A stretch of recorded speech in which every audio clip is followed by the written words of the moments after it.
Hi friends, welcome to Eshas Diary. ഇന്ന് നമ്മൾ simple ആയിട്ട് ഉണ്ടാക്കാൻ പറ്റുന്ന ബജിയാണ് കാണിക്കുന്നത്. അതിനു വേണ്ടി ഞാൻ ഇവിടെ മീഡിയം സൈസുള്ള 2 ഉരുളക്കിഴങ്ങ് കട്ട് ചെയ്ത് വെച്ചിട്ടുണ്ട്.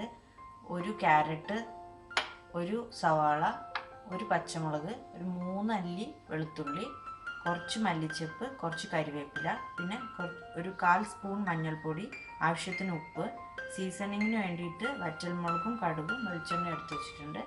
ആവശ്യത്തിന് വെള്ളം. അപ്പം നോക്കാം നമുക്ക് എങ്ങനെയാണ് ബാജി ഉണ്ടാക്കുന്നത്. സ്റ്റവ് ഓൺ ചെയ്തിട്ട് അതിലൊരു കുക്കർ വെച്ചിട്ടുണ്ട്. കുക്കർ ഒന്ന് ചൂടാവട്ടെ. ചൂടാവുമ്പോൾ നമുക്ക് കുറച്ച് കോക്കനട്ട് ഓയിൽ ഒഴിച്ചു കൊടുക്കാം.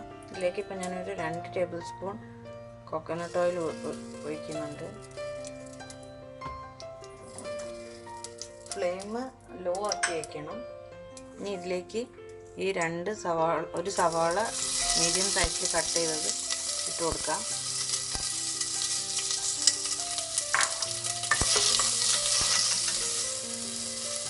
ഇപ്പോൾ സവാള ഒന്ന് കളർ ചേഞ്ച് ആയി വന്നിട്ടുണ്ട്. ഇനി നമുക്കിതിലേക്ക് ചോപ്പ് ചെയ്ത് വെച്ചിട്ടുള്ള പച്ചമുളകും വെളുത്തുള്ളിയും ഇട്ട് കൊടുക്കാം. 3 വെളുത്തുള്ളി 1 പച്ചമുളകാണ് എടുത്തത്. എരിവിനനുസരിച്ച് പച്ചമുളകിൻ്റെ എണ്ണം കൂട്ടുകയോ കുറയ്ക്കുകയോ ചെയ്യാം.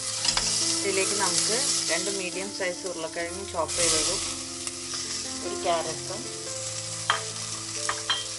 ആഡ് ചെയ്ത് കൊടുക്കാം.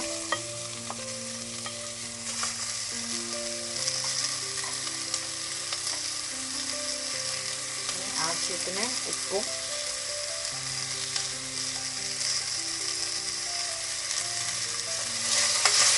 ചേർത്ത് നന്നായിട്ട് ഇളക്കുക. ഇതിലേക്ക് വെള്ളം കൂടി ഒഴിച്ചു കൊടുക്കാം.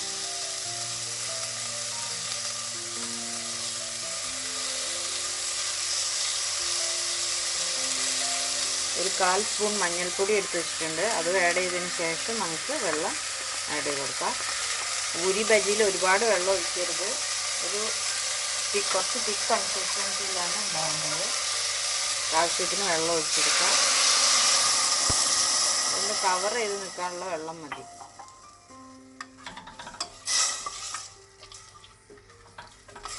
ഞാനിപ്പോൾ 1 കപ്പ് വെള്ളമാണ് ഒഴിച്ചത്.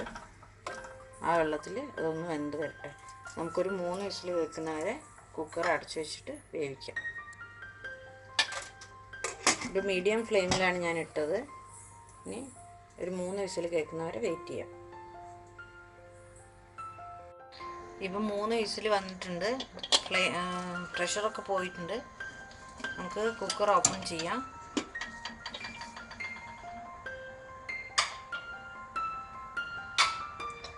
ഇനി ഈ ഉരുളക്കിഴങ്ങിനൊന്ന് ഉടച്ചു കൊടുക്കാൻ വേണ്ടി ഫ്ലെയിം ഓൺ ചെയ്തിട്ട് ഒന്ന് തിളപ്പിച്ചെടുക്കാം. ബാക്കിയുള്ള വെള്ളമൊക്കെ വേണമെങ്കിൽ ഒന്ന് വറ്റിച്ച് ഡ്രൈ ആക്കി എടുക്കാം.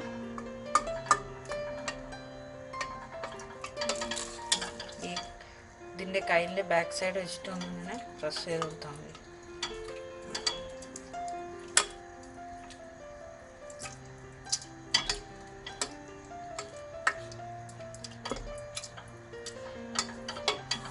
ഇനി നമുക്കിതിലേക്ക് കറി ലീവ്സും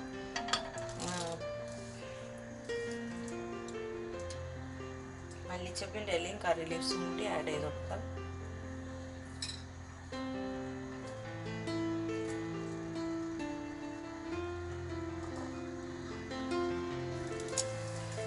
മല്ലിയിലയും കറി ലീവ്സും ആഡ് ചെയ്തിട്ടുണ്ട്. ഓയിൽ ഫ്രീ ആയിട്ട് കഴിക്കണം എന്നുണ്ടെങ്കിൽ ഈ സ്റ്റേജിൽ നമുക്ക് യൂസ് ചെയ്യാം. ഒരു ബുദ്ധിമുട്ടില്ല, നല്ല ടേസ്റ്റ് ഉണ്ടാവും. നമ്മൾ മുളക് പൊടിയൊന്നും ചേർത്താത്തതുകൊണ്ട് മുളകിൻ്റെ കുത്തൽ അങ്ങനത്തതൊന്നും ഉണ്ടാവില്ല.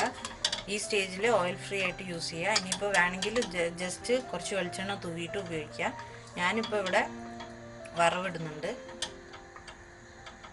നന്നായി കുറുകി വന്നു. നമ്മൾ ഉരുളക്കിഴങ്ങൊക്കെ ഉടച്ചു കൊടുത്തപ്പോൾ നന്നായിട്ട് കറി കുറുകി വന്നിട്ടുണ്ട്. ഇനി നമുക്കൊരു സോസ് പാൻ വെച്ചിട്ട് വറവിടാം.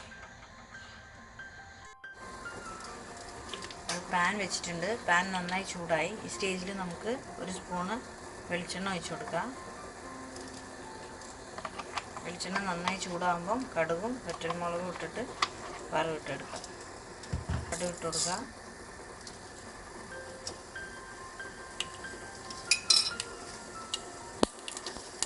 കടുകൊന്ന് പൊട്ടട്ടെ.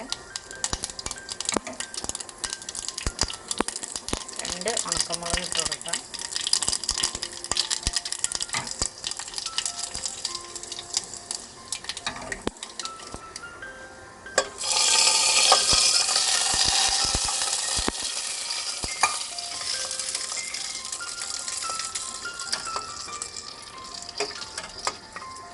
സിമ്പിളായിട്ട് ഉണ്ടാക്കുന്ന ബാജി റെഡി ആയിട്ടുണ്ട്. ചപ്പാത്തി, പൂരി എല്ലാത്തിൻ്റെ കൂടെ നല്ല കോമ്പിനേഷനാണ്. പത്തിരി എല്ലാത്തിൻ്റെ കൂടെയും കഴിക്കാം.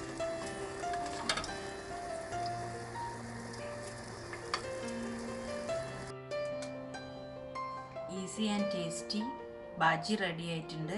ഇത് പൂരി, ചപ്പാത്തി, പത്തിരി, ഇടിയപ്പം എല്ലാത്തിൻ്റെ കൂടെ നല്ല കോമ്പിനേഷനാണ്. എല്ലാവരും ട്രൈ ചെയ്ത് നോക്കുക. ഇഷ്ടപ്പെട്ടിട്ടുണ്ടെങ്കിൽ എൻ്റെ ചാനൽ ഒന്ന് സബ്സ്ക്രൈബ് ചെയ്യുക. പിന്നെ വീഡിയോ ഇഷ്ടമായിട്ടുണ്ടെങ്കിൽ നിങ്ങൾ ലൈക്ക് ബട്ടൺ ഒന്ന് പ്രസ് ചെയ്യണം. പിന്നെ ഫ്രണ്ട്സ് ഫാമിലി ആയിട്ട് വീഡിയോ ഷെയർ ചെയ്യുക. Thank you for watching Isha's diary.